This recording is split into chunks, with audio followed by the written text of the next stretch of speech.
It started with a calendar notification. Not mine, hers.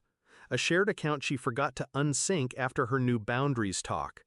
Thursday, 3:30 p.m., Café Siren, Mark. No last name, no details. Just a name I'd never heard her say out loud. I sat in the break room staring at the glowing screen of my phone. Coffee in one hand, her wedding ring in the other. She hadn't worn it in weeks. Marriage should evolve, she'd said over wine 2 months ago. Some couples open things up. Trust evolves too. I said, no. She smiled like it didn't matter, like she already had. I didn't fight her on it, not out loud. Fighting requires respect. I needed confirmation. The ring felt lighter than I remembered, like everything else she'd left behind. Her name was still attached to HR at my company. She got the job there because I vouched for her, a favor, a backdoor entry. Now she did onboarding, conflict resolution, sexual harassment training. It felt ironic.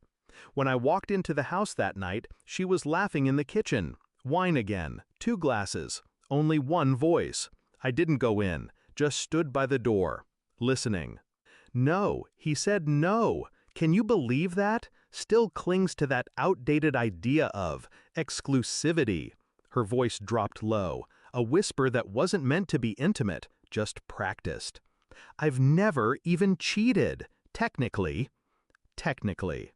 That word echoed long after her guest left, long after she came to bed pretending nothing happened. She curled into me like it meant something. I stared at the ceiling. In silence, I began the divorce in my head, filed it beside the silence where love used to live. I played her game. For 3 weeks I smiled. Dinners, chores, shared showers. I let her feel safe, predictable. Meanwhile, I pulled threads. The cafe, her phone, Mark. He was new at the company, marketing, transferred from corporate, single, flirtatious. Every time I saw him, he acted like we'd never met. I applied for admin access to our building's card swipe system, justified it under security audit. Monday, her card, floor 9, private meeting rooms. Mark's was there too. Same time, every time. I printed the logs, bought a burner phone, set it up in her car, micro camera beneath the dashboard. Day 3, I watched him kiss her neck. She smiled like it was normal, like we'd never mattered. I stared at the screen until my knuckles turned white. But still, I waited. Because catching someone isn't justice. Ending them is. HR systems log everything. Messages, calendar syncs, security requests, even private Teams chats. She never logged out of the work account on our shared laptop.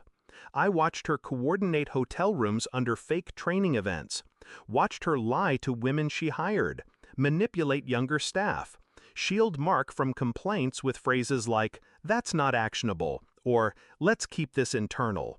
She wasn't just cheating on me, she was protecting a predator.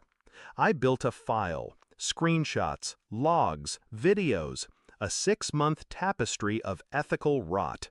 Then I walked into HR and dropped it on her desk. She looked up, smiled, then saw the file name, Exit Interview Amanda C. I said nothing. She opened it, page by page, face draining color by color. When she looked up again, I was already gone. They called a meeting that afternoon, internal, legal, quiet. By Thursday, she was suspended pending investigation. Mark was gone by Friday. No goodbye party. She came home trembling, asking how they knew. I didn't speak.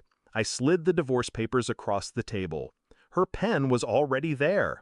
You did this?" she whispered. I looked at her. "No," I said.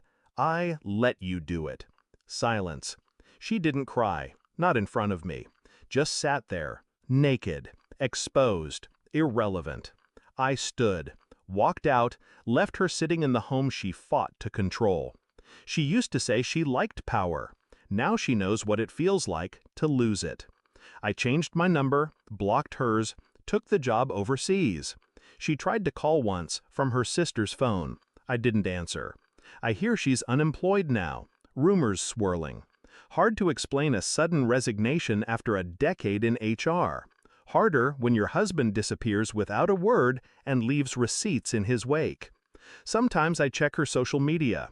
It's all inspirational quotes now. Fake joy. Sometimes I wonder if she regrets it. Not the cheating, the assumption that I do nothing. But mostly, I don't care. Some things don't deserve healing. Some people don't deserve explanations. And some exits, they don't need a goodbye. Just a closed door.